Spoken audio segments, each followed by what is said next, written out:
Hello friend, this is Sangam before you and welcome back to my channel Pharmacy Tree. Friends, in this video I'm going to talk about Bipox 4000 injection. So friends, without wasting any more time, we should start the video.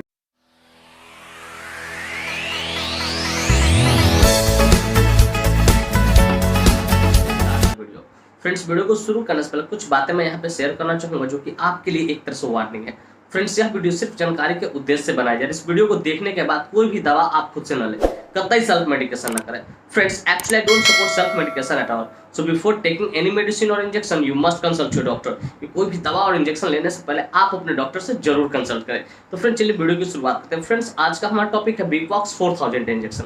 Friends, बीपॉक्स 4000 injection बहुत ही शानदार injection है जिसका इस्तेमाल anaemia को treat करने के लिए किया जाता है। एनीमिया कहने का मेरा अर्थ यह हो रहा है कि जिसमें क्या हो, वैसी डिजीज है एनीमिया जिसमें जो आरबीसी होता है वो कम होने लगता है, रेड ब्लड सेल लो होने लगता है, लॉस होने लगता है। फ्रेंड्स, यह मेडिसिन हॉस्पिटल मेडिसिन है। यह जो इंजेक्शन है ज़्यादातर हॉस्पिटल में इस्तेमाल किया जाता है, इसलिए मैं आपको स्ट्रिक्टली वार्निंग कर देता हूँ कि इसको आप घर पे इस्तेमाल ना करें। फ्रेंड्स, यह इंजेक्शन ब्लड फॉर्मिंग कैटेगरी से बिलोंग करता है। जाहिर सी बात है, मैंने इस वर्ड का इस्तेमाल किया ब्लड फॉर्मिंग कैटेगरी। तो आप पूछोगे sir what is the meaning of blood forming category, तो चलिए मैं यहाँ पे क्लैरिफाई करता हूँ, क्लियर कर देना चाहूंगा। फ्रेंड्स, ब्लड फॉर्मिंग कहने का मतलब जो ब्लड को बनाने का काम करे उसे ब्लड फॉर्मिंग कैटेगरी कहते हैं। तो फ्रेंड्स, मैं उम्मीद करता हूँ ये बातें आपको अच्छे से समझ में आ गई होंगी। फ्रेंड्स, चलिए बात करना चाहे कौन सी कंपनी इसको मैन्युफैक्चर करती है, क्या इसके अंदर मॉलिक्यूल्स पाए जाते हैं, क्या इसके यूसेज होते हैं, क्या इसके कंट्राइंडिकेशन होते हैं, क्या इसके साइड इफेक्ट्स होते हैं, क्या इसके डोज होते हैं और क्या कैसे इसको इस्तेमाल करते हैं। इन सारी बातों को हम समझेंगे इस वीडियो में बहुत डिटेल से। Friends, I will make you understand each everything. हर एक चीजों को यहाँ पे समझा इन अ वेरी सिंपल वे, बहुत आसान शब्दों विद फ्लाइटनेस और सहजता से और सरलता से भी। तो friends, first of all I would like to talk about which company manufactures it. कि सबसे पहले मैं ये बात करना चाहूँ कौन सी कंपनी इसको मैन्युफैक्चर करती है। तो फ्रेंड्स, इस मेडिसिन को मतलब इस इंजेक्शन को बीपॉक्स 4000 को वोक हार्ट फार्मास्यूटिकल इंडस्ट्री द्वारा मैन्युफैक्चर किया था। Friends, this injection is basically manufactured by Wockhardt pharmaceutical industry. Friends, इसका एक बॉक्स या एक फाइल आप जो लेते हैं 4000 वाला, लगभग उसकी कीमत मार्केट में 1600 के आसपास में होता है। बहुत ज्यादा कॉस्टली होता है एक तरह से, लेकिन काम भी बहुत जबरदस्त करता है। एक बॉक्स के 1600 के आते हैं। तो फ्रेंड्स, मैं उम्मीद करता हूँ ये बातें आपको अच्छे से समझ में आए। फ्रेंड्स, चलिए नेक्स्ट हम लोग बात करते हैं which molecule is found in this injection. ये जो इंजेक्शन होता है इसके अंदर कौन सा मॉलिक्यूल्स पाया जाता है। फ्रेंड्स, बेसिकली इसके अंदर सिंगल मॉलिक्यूल जो कि human protein man made protein होता है, ठीक है, single molecule human recombinant erythropoietin alpha 4000 international unit में पाया जाता है, या इसको आप 0.4 ml भी कह सकते हो, उससे कोई दिक्कत नहीं है, पाया जाता है। और इसे दूसरे शब्दों में लोग ईपीओ भी कहते हैं। इरिथ्रोपोइटिन को शॉर्ट में ईपीओ भी कहते हैं, या तो साल्ट नेम में इसे इपोटीन भी बोलते हैं। क्या बोलते हैं? इपोटीन भी बोलते हैं। इरिथ्रोपोइटिन बोलते हैं या इपोटीन बोलते हैं, या इसे क्या शॉर्ट में ईपीओ भी बोलते हैं। इसका इस्तेमाल बस एनीमिया को, सीवर एनीमिया हो, क्रोनिक एनीमिया हो, ठीक है, उसको ट्रीट करने के लिए किया जाता है। फ्रेंड्स, मैं उम्मीद करता हूँ ये बात आपको समझ में आ गई। लेकिन चलिए फ्रेंड्स, इसके यूसेज से पहले थोड़ा समझ लेते हैं कि इरिथ्रोपोइटिन होता क्या है। तो फ्रेंड्स, इरिथ्रोपोइटिन एक प्रकार का प्रोटीन होता है जो किडनी द्वारा सेक्रेट किया जाता है। कि हमारा जो किडनी होता है वो क्या करता है, इरिथ्रोपोइटिन को सेक्रेट करता है, जो क्या करता है, रेड ब्लड सेल को प्रोड्यूस करने का काम करता है, रेड ब्लड सेल को निर्माण करने का काम करता है। अगर वो इरिथ्रोपोइटिन क्या होता है, अगर हमारे किडनी से नहीं सिक्रेट होता है तो हमारे जो आरबीसी की संख्या होती है, रेड ब्लड सेल की संख्या, वो क्या होती है, कम होने लगती है। तो याद रखिएगा ये मेन फंक्शन है। किडनी में क्या होता है, इरिथ्रोपोइटिन नामक एक हार्मोन को सेक्रेट करती है किडनी, ठीक है। ये एक प्रकार का क्या होता है, प्रोटीन होता है। तो फ्रेंड्स, जब वो कम होने लगता है बाहर से डॉक्टर इसको सिंथेटिक तौर पे देते हैं। तो फ्रेंड्स, मैं उम्मीद करता हूँ इरिथ्रोपोइटिन की भी कहानी आपको समझ में आ गई कि ये क्या होता है और कहाँ से सेक्रेट होता है। तो फ्रेंड्स, चलिए बात करना चाहेंगे इसके यूसेज के बारे में, कहाँ पे इसका इस्तेमाल किया था। फ्रेंड्स, बेसिकली इसका इस्तेमाल मैंने बोला है एनीमिया को ट्रीट करने के लिए किया जाता है। अब जरा समझते हैं किस टाइप का एनीमिया।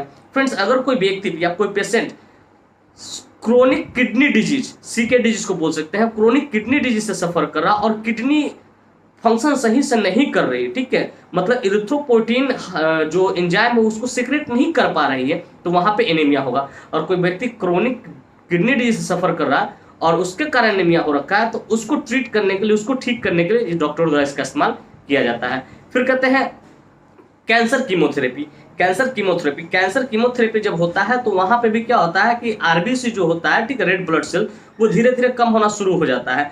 तो वो भी एक तरह का एनीमिया होता है, और तो उसको भी ठीक करने के लिए इसका इस्तेमाल किया था। सिंपल, आप एक ही बात समझो एकदम सिंपल शब्दों में कि एनीमिया को ट्रीट करने के लिए इसका इस्तेमाल किया जाता है। जैसे ही डॉक्टर को ऐसा फील आएगा कि जो आरबीसी है, ठीक है, रेड ब्लड सेल्स वो कम होने लगा, इट मीन्स एनीमिया होने लगा, सीवर हो, क्रोनिक हो, और तो उसको ठीक करने के लिए इसका इस्तेमाल किया जाएगा।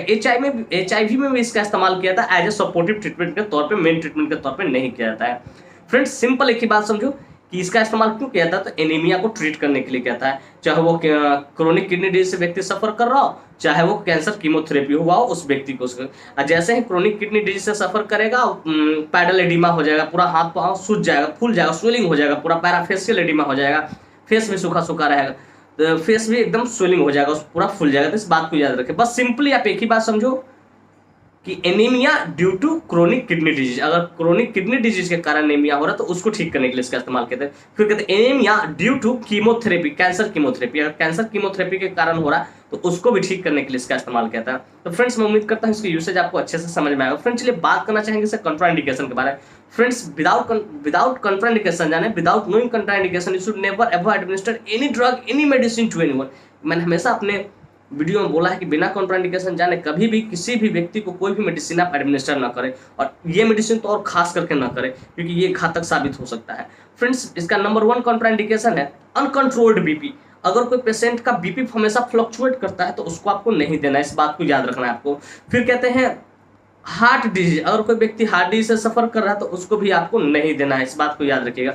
फिर कहते हैं ज्वाइंट पेन, अगर कोई व्यक्ति को रोमेटॉइड आर्थराइटिस हो रखा है, ज्वाइंट पेन, हाथ पांव का जो वहाँ पे ज्वाइंट होता है वहाँ पे दर्द हो रहा है, जिसको गाउट भी आप कह सकते हो दूसरे शब्दों में, तो उसको भी आपको नहीं देना। उसके बाद कहते हैं प्रेग्नेंट लेडी और ब्रेस्ट फीडिंग मदर, इसको भी आपको नहीं देना है। तो फ्रेंड्स बेसिकली मैंने इसके 5 कॉन्ट्राइंडिकेशन बताया और इस 5 कॉन्ट्राइंडिकेशन वाले व्यक्ति को आपको नहीं देना, इस बात को याद रखना है। तो फ्रेंड्स मैं उम्मीद करता हूँ कॉन्ट्राइंडिकेशन भी आपको अच्छे से समझ में आया। फ्रेंड्स चलिए बात करना चाहेंगे इसके साइड इफेक्ट्स के बारे में। फ्रेंड्स हर मेडिसिन का कुछ ना कुछ साइड इफेक्ट होता है, ठीक उसी प्रकार इस मेडिसिन का भी साइड इफेक्ट होता है।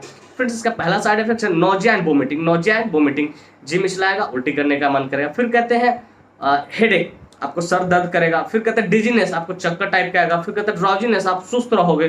तो ये सारे इसके साइड इफेक्ट्स है। टायर्डनेस, आप थक भी जाओगे, ये सारे इसके साइड इफेक्ट्स है। इस तरह का कोई भी साइड इफेक्ट दिखे आप तुरंत अपने डॉक्टर से कंसल्ट करें ताकि वो इसके जगह पर दूसरे ब्रांड को लिख सके या प्रिस्क्राइब कर सके। तो फ्रेंड्स मैं उम्मीद करता हूँ इसके साइड इफेक्ट्स भी आपको अच्छे से समझ आए। फ्रेंड्स चलिए बात करना चाहेंगे इसके डोज के बारे में कि इसको कैसे दिए थे। तो फ्रेंड्स इसका एक भाई जो प्रीफिल्ड सिरिंज आता है 4000, मतलब प्रीफिल्ड कहने का मतलब एक सिरिंज ही आता है उसमें, ठीक है, और वो पहले से ही भरा, प्री मतलब पहले से, फील्ड मतलब भरा हुआ, पहले से ही भरा हुआ 0.4 ml भरा रहता है। अब उसको आपको सबक्यूटेनियस रूट से देना है। कहाँ देना? सबक्यूटेनियस कहने का मतलब होता है कि आप स्किन में देना है, आपको मसल में नहीं देना, इस बात को याद रखें। तो आप नाभि वाले एरिया अम्बिलिकल जो रीजन होता है उसके आसपास आप दे सकते हो, फिर यहाँ भी दे सकते हो आप, फिर जांघ के पास जो थाई होता है उसके पास भी आप उस इंजेक्शन को दे सकते हो। लेकिन ज़्यादा मैं बताऊंगा, सेफ जगह बताऊंगा कि अम्बिलिकल रीजन के आसपास दीजिए। और इसका 1 vial once in a week बोलते हैं, एक भायल को सिर्फ सप्ताह में एक बार देना होता है, इस बात को आपको याद रखिएगा। फ्रेंड्स जैसे ही इस भायल को आप देते हैं, ठीक है, तो ये बहुत जबरदस्त काम करता है। तो फ्रेंड्स इसका रूट ऑफ एडमिनिस्ट्रेशन भी आपको समझ में कैसे देना, सबक्यूटेनियस देना है। फ्रेंड्स मैं उम्मीद करता हूँ कि बातें आपको अच्छे से समझ में आ गई होगी कि बीपॉक्स 4000 इंजेक्शन क्या होता है, कौन सी कंपनी इसको मैन्युफैक्चर करती है, क्या इसके यूसेज होते हैं, क्या इसका कॉन्ट्राइंडिकेशन होता है, क्या इसके अंदर मोलिक्यूल्स पाए जाते हैं, और क्या इसके साइड इफेक्ट्स होते हैं, और क्या इसके डोज होते हैं। और साथ में ये भी उम्मीद करता हूँ वीडियो काफी इन्फॉर्मेटिव, काफी इंटरेस्टिंग, काफी जबरदस्त था। मेरे इस वीडियो से आपको कुछ ना कुछ सीखने को जरूर मिला। Friends if you find this video informative interesting, hit the like button, subscribe my channel, don't forget to share it with your welcome friends and common friends. Thank you for watching this video, bye bye, take care. फिर मिलते हैं next video में, तब तक के लिए स्वस्थ रहिए, मस्त रहिए, ख्याल रखिए अपना और अपने परिवार का। थैंक यू, धन्यवाद।